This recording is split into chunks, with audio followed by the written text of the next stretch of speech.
नमस्कार दोस्तों आज मैं बात करूंगा अर्नब गोस्वामी के बारे में कि अर्नब की जो हालत है वो हालत कैसी है। पिछले 2-3 दिन से उनके बारे में जो न्यूज़ आ रही है उसके बारे में, और आज उनकी बेल पर जो सुनवाई होनी है उनके बारे में बात करूंगा। पिछले 3 दिन से लगातार ऐसी खबरें आ रही हैं कि अर्नब के साथ में मारपीट की जा रही है, उन्हें असॉल्ट किया जा रहा है। एक सीनियर पत्रकार के साथ में ये सब हो सकता है, वो भी तब जब सारी मीडिया इस मुद्दे को जो है मुख्य रूप से उठा रही है, टीवी पे दिखाया जा रहा है इस चीज़ को। आप सोच के देखो कि अगर ये जो मामला है, ये मुद्दा जो है मीडिया में नहीं होता तो क्या होता? क्या अर्नब अब तक जो है जिंदा रह पाते? नहीं, उन्हें पता ही नहीं चल पाता कि वो कहाँ गायब कर दिए गए हैं। और इतना सब कुछ जो है तब है जब मामला देश के सबसे बड़े पत्रकार का है। सपोज कि आम आदमी के साथ ये लोग क्या कर सकते हैं, आप खुद सोच के देखो।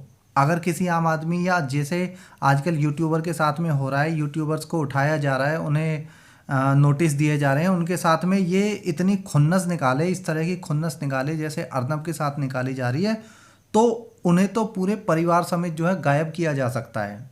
और छोटे छोटे यूट्यूबर को कैसे टॉर्चर किया गया है वो भी जो है हम सब ने देखा ही है। साहिल चौधरी, विभोर आनंद, समित ठक्कर जो कि एक ट्विटर यूजर हैं, उनके साथ क्या हुआ या क्या हो रहा है वो भी हम सब देख रहे हैं। मतलब ये है कि ये लोग अब इस देश के भगवान बन चुके हैं। ये जो चाहे कर सकते हैं, कोई इन्हें रोकने वाला नहीं है। ये जिस किसी को उठा के जेल में डाल सकते हैं, जिस किसी को चाहे टॉर्चर कर सकते हैं। किसी के बाप में इतनी हिम्मत नहीं है कि इनके खिलाफ इनका नाम लेके इनकी आलोचना तक कर सके।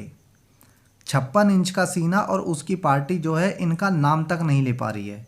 फिर हम जैसे जो छोटे छोटे आम आदमी हैं, नॉर्मल आदमी हैं, जो कॉमन मैन है, उनकी क्या औकात है? अर्नब को जो है असॉल्ट किया जाता है, इसमें कोई शक नहीं है, इसमें कोई दो राय नहीं है। वो खुद भी जो है कई बार कह चुके हैं, आते जाते हुए पुलिस की वैन में भी कल एक वीडियो वायरल हुई थी जिसमें वो कह रहे थे कि उन्हें असॉल्ट किया जा रहा है। और इस सब के पीछे सिर्फ वजह क्या है? इस सब के पीछे जो वजह है वो वजह है अर्नब का सुशांत के केस को इतना ज़्यादा इम्पोर्टेंस देना, वो भी लगातार उस केस में जो है खुलासे करना। यही एक सबसे बड़ी मुख्य वजह है। सुसाइड केस हो या टीआरपी केस हो, सब बकवास और बेफजूल बातें थी, बेफजूल केस थे। जिस सुसाइड में अर्नब को पकड़ा गया है वो केस ही बहुत ज़्यादा संदिग्ध है। और इस सब के पीछे सिर्फ एक ही वजह है, और वो वजह है अर्नब का सुशांत के केस को इतना ज़्यादा इम्पोर्टेंस देना, इतना ज़्यादा उसमें घुस जाना और लगातार खुलासे करना। सुसाइड केस हो या टीआरपी केस हो, सारी के सारे जो बकवास केस हैं, बेफिजूल केस है, बेकार की बातें हैं। जिस सुसाइड को में अर्नब को जो है पकड़ा गया है, जिस सुसाइड केस में अर्नब को अरेस्ट किया गया है, वो केस ही बहुत ज़्यादा संदिग्ध है। उसमें सुसाइड नोट जो है किसी फीमेल की हैंडराइटिंग में लिखा हुआ है, वो बातें भी सामने आ रही है। मतलब सुसाइड जो की है वो आदमी ने की है, अन्वय नाइक ने की है, और जो सुसाइड नोट है वो किसी औरत की लिखाई में है, वो किसी औरत ने लिखा है। ये जो सुसाइड है, इस सुसाइड की सीबीआई जांच होनी चाहिए ताकि क्लियर किया जा सके कि सुसाइड की एक्चुअल वजह थी क्या। उसने सुसाइड क्यों की थी? क्या पैसों की वजह से सुसाइड की थी या कोई और रीज़न था? अगर सुसाइड नोट मरने वाले ने नहीं लिखा है तो 100% जो है इस केस में गुनाहगार कोई और ही निकलेगा। हो सकता है उसका कोई मैटर ही कुछ और हो, पैसे का मैटर वो हो ही ना। लेकिन इसकी जो है निष्पक्ष जांच होनी बहुत ही ज़्यादा आवश्यक है अगर अर्नब को इस केस में फंसाया जा रहा है तो। खैर, अब बात करता हूँ आज अर्नब की बेल पर होने वाली सुनवाई के बारे में। मुझे सबसे ज़्यादा एक बात ये खटक रही है कि जब कोर्ट जो है 10 बजे खुलता है, मॉर्निंग में 10 बजे जो है कोर्ट स्टार्ट होता है, तो सुनवाई का समय शाम को 3 बजे क्यों? क्या इस केस में हियरिंग जो है जब 5-5, 6-6 घंटे चलती है, इस केस की हियरिंग जो है, तो सुनवाई का समय सुबह के टाइम से क्यों नहीं रखा गया? उसको सुबह से ही सुनवाई क्यों नहीं की जाती है? कहीं ऐसा तो नहीं कि समय के अभाव को दिखाकर जो है जानबूझकर तारीख पर तारीख बढ़ाई जा रही हो? इसके अलावा एक और पॉइंट है जो मुझे थोड़ा सा ज़्यादा वियर्ड लगता है, वो ये कि इतने ज़्यादा इम्पोर्टेंट केस की सुनवाई जो है कल संडे को क्यों नहीं की गई? कल छुट्टी के दिन इतने इम्पोर्टेंट केस की सुनवाई क्यों नहीं हुई? एक आतंकवादी के लिए सुप्रीम कोर्ट जो है वो रात को 2 बजे खुल सकता है। एक कातिल के लिए कोर्ट संडे को ओपन हो सकता है। और कल जो है एक ड्रगी जो अर्जुन रामपाल का साला है, उसकी गर्लफ्रेंड का, गैब्रिएला का जो भाई है, उसको कल जमानत मिल गई है संडे के दिन। यानी एक ड्रगी के लिए भी जो संडे को कोर्ट खुल सकता है, लेकिन देश के सम्मानित पत्रकार के लिए कोर्ट संडे को नहीं खुल सकता, ना खुलता है। इतना इम्पोर्टेंट केस की सुनवाई के बीच में जब में जज का छुट्टी पर जाना है, वो भी बहुत ज़्यादा संदिग्ध है। इसके अलावा एक और चीज़ है जो अर्नब के केस में लोगों को बहुत ज़्यादा खटक रही है, वो ये कि केंद्रीय सरकार क्यों चुप है, वो अभी तक कोई एक्शन क्यों नहीं ले रही है। मोदी सरकार का एजेंडा मैं अच्छे से समझ रहा हूँ कि वो क्यों बोलना नहीं चाह रही है, क्यों वो चुप है। मैंने इसका कारण भी अपनी 1-2 वीडियोज़ में बताया है, आप लोगों ने उसको देखा भी है, और जिसने नहीं देखी है वो वीडियो को देख सकता है। लेकिन मुझे कोई परेशानी नहीं है कि मोदी सरकार बोले या ना बोले, लेकिन इतना ज़रूर चाहता हूँ कि ये जो अंधेरगर्दी चल रही है, ये जो अराजकता फैली हुई है, ये रुकनी चाहिए, पूरी तरह से रुकनी चाहिए। आम आदमी को परेशान करना बंद होना चाहिए, वरना आम आदमी अगर सच में सड़कों पर उतर आया तो देश में वो भूचाल आएगा कि ये पेंगुइन पार्टी नहीं, केंद्रीय सरकार भी कहाँ उठ जाएगी पता नहीं चलेगा।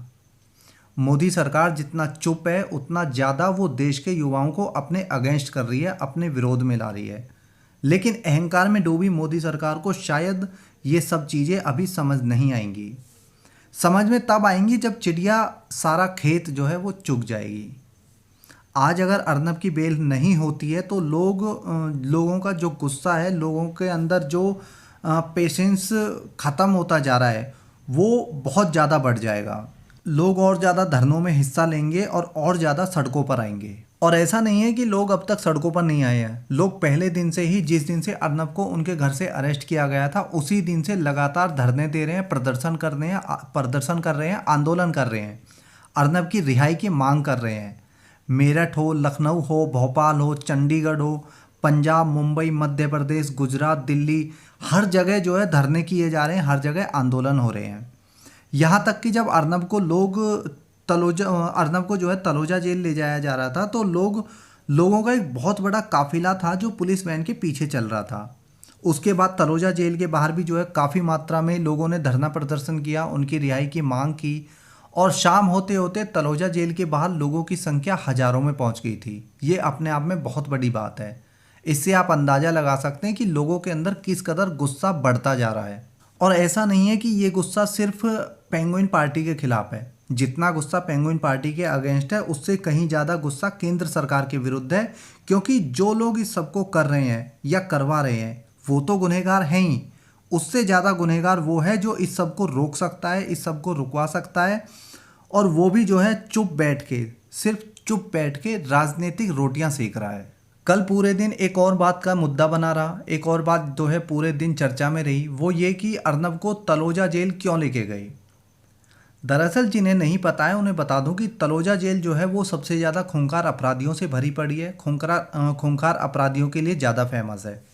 वहाँ ऐसे ऐसे गैंगस्टर हैं, ऐसे ऐसे क्रिमिनल्स हैं, और ऐसे ऐसे अपराधी जेल काट रहे हैं जो हिस्ट्री सीटर हैं और हत्या जैसे केसेस में जेल काट रहे हैं, हत्या नहीं नरसंहार जैसे केसेस में जेल काट रहे हैं। इसके अलावा दाऊद के जितने भी गुंडे पकड़े जाते हैं, दाऊद के जितने भी गुर्गे पकड़े जाते हैं, वो सब उसी जेल में बंद है।